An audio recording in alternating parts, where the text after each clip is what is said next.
চাচা হ্যাঁ বাতিজা। অনেকদিন তো আমরা দেয়া সাক্ষাৎ পাই না।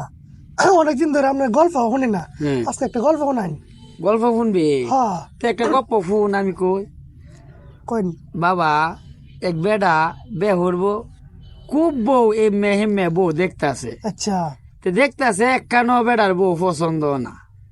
তো ঘটক আছিন একটা ফুংরা হুম এই আমার মতো ঘটক এর জন্য একখানো পছন্দ না। তো এর একটা মজা আমি দেখাই।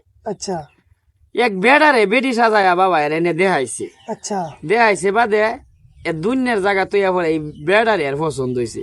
আচ্ছা পছন্দ হয়েছে অনেক ঘটক পছন্দ হয়েছে তো বিয়ে তো করার লাগবো। হ্যাঁ যে দিছে সামাজিক ভাবে সবাই মিলে আরে বিয়ে করায় আচ্ছা দিছে বাদে অনে বিয়ে হচ্ছে বেটা বাসুর করতো না। হুম বাসুর ঘরে বেটা গেছে বউয়ের লগে মজা করবো। আচ্ছা গেতো দেহে এই অবস্থা হেও বেডা হেও বেডা। আচ্ছা ওহন কি এরবো ওহন তো বাবা উল্টা এরে দিছে কাম কইরা। এই সর্বনাশ।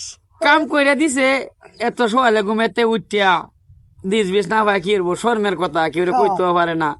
বাবিত করে গেছে গা বিদেশ। আচ্ছা বউ বাইত হয়ে গেছে না।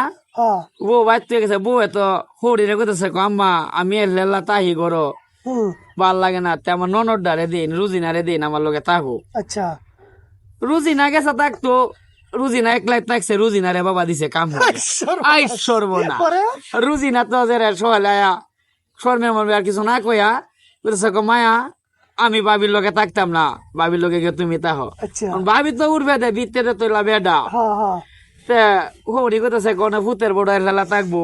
আচ্ছা আমি গে তাহি আচ্ছা ভূতের লগে গেছে হরি থাকতো আচ্ছা হরি একলাই থাকছে বাদে হরিরে তো দিছে কাম। এই সর্বনাশ। আই সর্বনাশ হরি তারা দিস বিষ না ভাই কি করবো সকালে উঠিয়া ফুতেরে দিছে ফোন।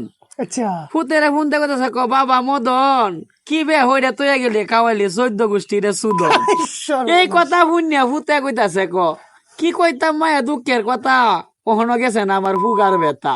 এই আই সর্বনাশ এলা গপ্প শুনছস বাতিজা শুনছি। এলা শুন এটা কি আমরা রামলের গল্প? এটা আমরা রামলের গপ্প। সর্বনাশ। আই সর্বনাশ।